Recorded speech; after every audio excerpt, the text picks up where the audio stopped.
Hi అండి. నమస్తే. Welcome to our channel simple recipes and vlogs. ఈరోజు ఈ వీడియోలో సింపుల్గా చికెన్ రోల్స్ ఎలా చేయాలో చూద్దామండి. సో స్కిప్ చేయకుండా వీడియోనైతే చూసేయండి. దీనికోసం బోన్లెస్ చికెన్ని 250 గ్రాములు తీసుకున్నానండి. దీన్ని శుభ్రంగా కడిగి దీనిలో టేస్ట్కి సరిపడా ఉప్పు, పసుపు, కారం, 1 స్పూన్ వరకు ధనియాల పౌడర్, జీలకర్ర పౌడర్, 2 స్పూన్ల అల్లం వెల్లుల్లి పేస్ట్ వేసి ఒకసారి కలుపుకోవాలి. అలాగే దీనిలో 1 స్పూన్ వరకు పెరుగు, కొద్దిగా నిమ్మరసాన్ని వేసి ఇవన్నీ బాగా మిక్స్ అయ్యేటట్టు కలుపుకొని దీన్ని పక్కన పెట్టుకుందాం.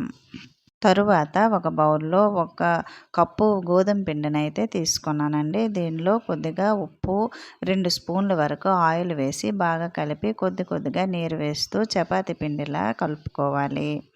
ఈ గోధుమ పిండి ప్లేస్లో మైదా వేసి కూడా రోల్స్ చేసుకోవచ్చండి.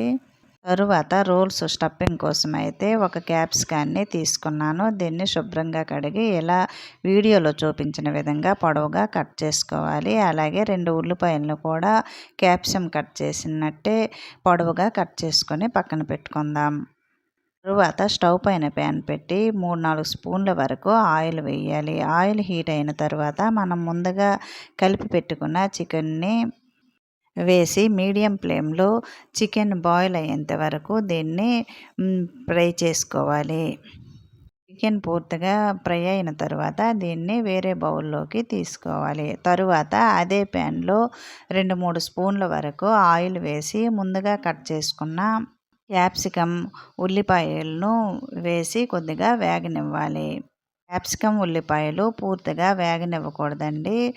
ఇది హాఫ్ బాయిల్ అయితే సరిపోతుంది. దీనిలో కొద్దిగా పసుపు, ఉప్పు, కారం వేసి క్యాప్సికం, ఉల్లిపాయలు హాఫ్ బాయిల్ అయిన తర్వాత మనం ముందుగా ఫ్రై చేసుకున్న చికెన్ని వేసి ఇవన్నీ బాగా మిక్స్ అయ్యేటట్టు కలుపుకోవాలి. తరువాత దీన్ని దించి పక్కన పెట్టుకుందాం.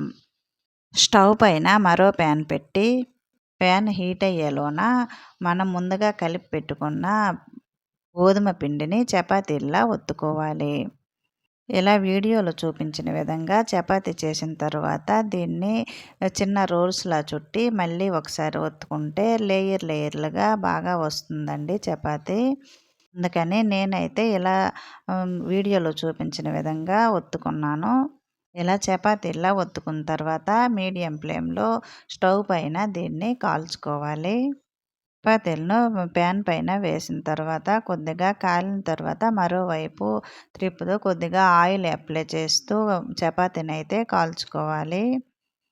తరువాత ఒక రోల్ కోసం 2 గుడ్లను అయితే తీసుకున్నానండి. దీన్ని బాగా బీట్ చేసుకోవాలి. తరువాత స్టవ్ పైన మరో ప్యాన్ పెట్టి 2 స్పూన్ల వరకు ఆయిల్ వేసి మనం ముందుగా బీట్ చేసుకున్న గుడ్లనైతే వేసానండి.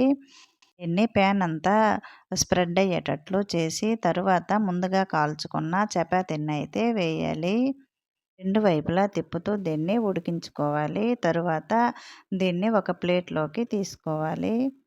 దీనిపైన మనం ముందుగా స్టఫింగ్ కోసం చేసిన చికెన్, క్యాప్సికం వేసి తరువాత కట్ చేసుకున్న ఆనియన్స్ని వేసి పైన tomato sauce, green sauce, 1 spoon వరకు స్ప్రెడ్ చీజ్ని వేసానండి.